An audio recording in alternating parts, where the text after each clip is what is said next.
C'est un plaisir de vous retrouver, chers téléspectateurs. Bienvenue à cette édition. Donc voici d'abord les principaux titres. Le ministre du Commerce, Marie-Chantal Nidjimbede, explique que la hausse des prix de différents produits sur le marché est due à plusieurs causes, dont les crises qu'a connues le pays dans le passé. Mais elle rassure que son ministère fait son mieux pour stabiliser les prix. Le recensement général de la population, de l'habitat, de l'agriculture, de l'élevage en cours se heurte à des défis liés au déficit énergétique et une connexion Internet insuffisante, la question des personnes sans domicile fixe et d'autres. Voilà le sommaire, tout de suite, les détails.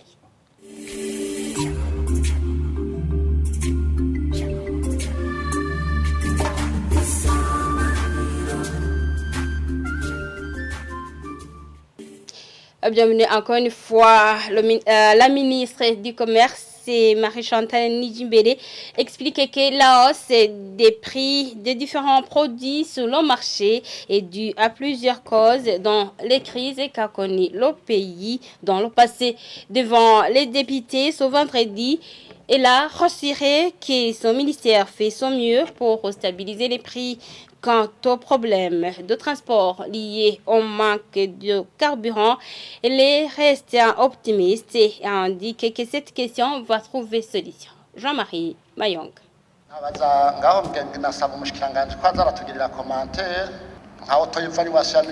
rapport à cette mission, définir la politique d'approvisionnement régulier du pays en produits stratégiques. Certains députés ont voulu savoir ce que le ministère du Commerce est en train de faire pour réguler les prix sur le marché et d'autres veulent avoir la lumière sur le moyen de transport dans ces jours. Excellence Madame le ministre, quel est votre commentaire par rapport au commerce actuel, vu la hausse des prix sur presque tous les produits du jour au jour?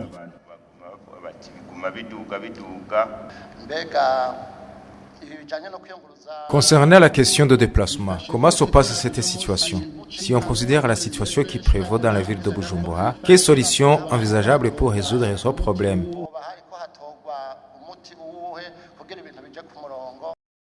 Marie-Chantal Nidjimbede, ministre du Commerce, a répondu que pour réguler les prix, il faut augmenter la production des produits à exporter. Quant à la question du transport, le ministre précise que son ministère fait tout son mieux pour trouver solution à la pénurie du carburant qui s'observe.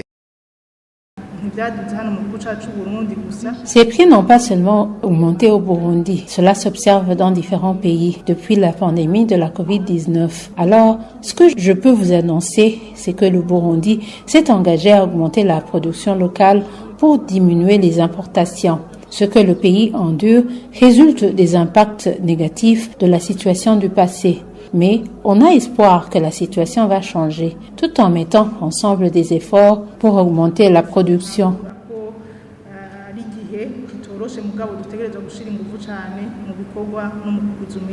Les honorables députés ont recommandé au ministère de mettre en place les inspecteurs qui vont faire l'inspection dans les marchés pour voir si les mesures sur les prix sont respectées. Merci Jean-Marie Mayong. La caravane des gynécologues et des pédiatres contribue dans le renforcement des capacités des médecins prestants à l'intérieur du pays. Propos tenus par Dr Salvatore Halimana, président de l'association des gynécologues et obstétriciens au Burundi, après une caravane effectuée à l'hôpital régional de Makamba. Toutefois, il plaide à ce que les hôpitaux de l'intérieur du pays soient dotés de médecins spécialistes. Suivez. L'objet principal de ces caravanes médicales, c'est pour une formation continue du personnel local par les médecins spécialistes qui sont rares dans ce pays et qui ne peuvent pas couvrir toutes les provinces. Alors la caravane, c'est pour, on prépare dans un but de l'amélioration de la qualité. On sait qu'il faut commencer par la formation des personnels ressources. Alors l'objectif principal revient à nous les formateurs d'aller voir sur le terrain et puis après de former les prestataires sur terrain afin d'améliorer la qualité des soins offerts aux mères et aux enfants.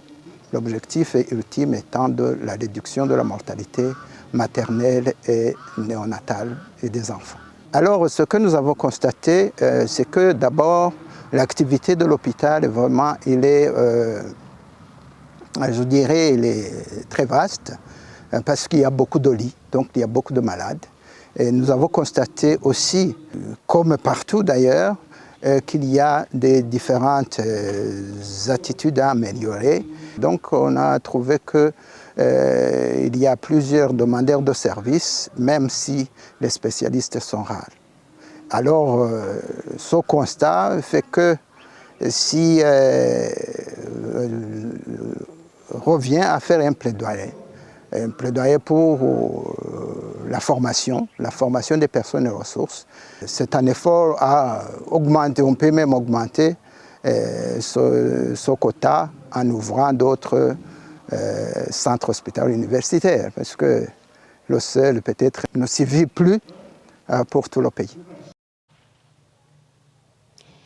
Le recensement général de la population, de l'habitat, de l'agriculture, de l'élevage en cours se heurter à des défis liés au déficit énergétique, une connexion Internet insuffisante, la question des personnes sans domicile fixe et celle des personnes non disponibles la journée. Le directeur général du bureau central de recensement en est conscient et des alternatives à ces questions sont apportées chaque fois de besoin. Suivez les précisions de Nicolas Ndachimi.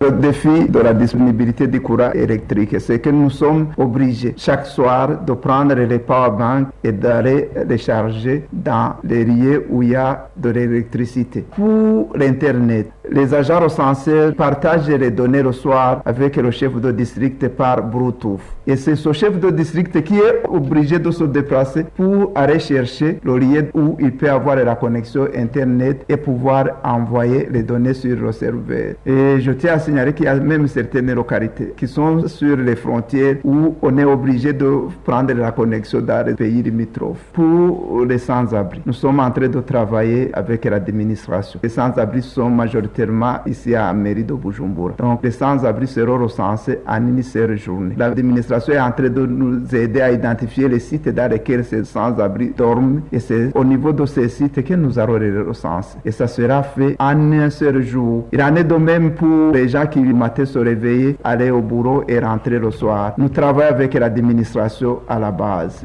Le Nyumba Kumi, de là où on va faire le recensement le lendemain, est déjà avisé un jour avant. Pour qu'il avise ces ménages qui seront recensés tel jour, les agents peuvent commencer à 6 heures à recenser et ces gens peuvent aller vaquer à leurs occupations après avoir été recensés. D'autres, on leur demande de rentrer après le bureau à 15h30 pour qu'ils soient recensés. Seulement, il y en a qui donnent les rendez-vous et qui ne les respectent pas. Actualité internationale pour clôturer ce journal, les inondations en Afrique de l'Ouest. Les informations tirées sur Africa News indiquent que plus de 200 personnes au Nigeria ont été emportées par cette intempérie, de même que des milliers de terres agricoles. Images et commentaires. Les récentes précipitations et inondations en Afrique de l'Ouest ont contraint près de 950 000 personnes, dont de nombreux enfants, à fuir leur foyer au Mali, au Nigeria et au Niger, selon Save the Children. Alors que cette période est généralement la plus pluvieuse de l'année dans cette région, les pluies ont été exceptionnellement abondantes, provoquant des dégâts considérables dans 4 régions du Mali, Bamako, Ségou, Kolikoro et Gao. Au Nigeria, les inondations ont touché 29 des 36 États du pays, principalement dans les régions du nord. Les pluies torrentielles ont provoqué le débordement des barrages et la montée des eaux des 2 plus grands fleuves, le Niger et la Benoué, entraînant la mort de plus de 200 personnes, dont des enfants. Des milliers d'hectares de terres agricoles ont été ravagés par les eaux, menaçant la sécurité alimentaire dans cette partie de l'Afrique. Au Niger, les 8 régions du pays sont touchées.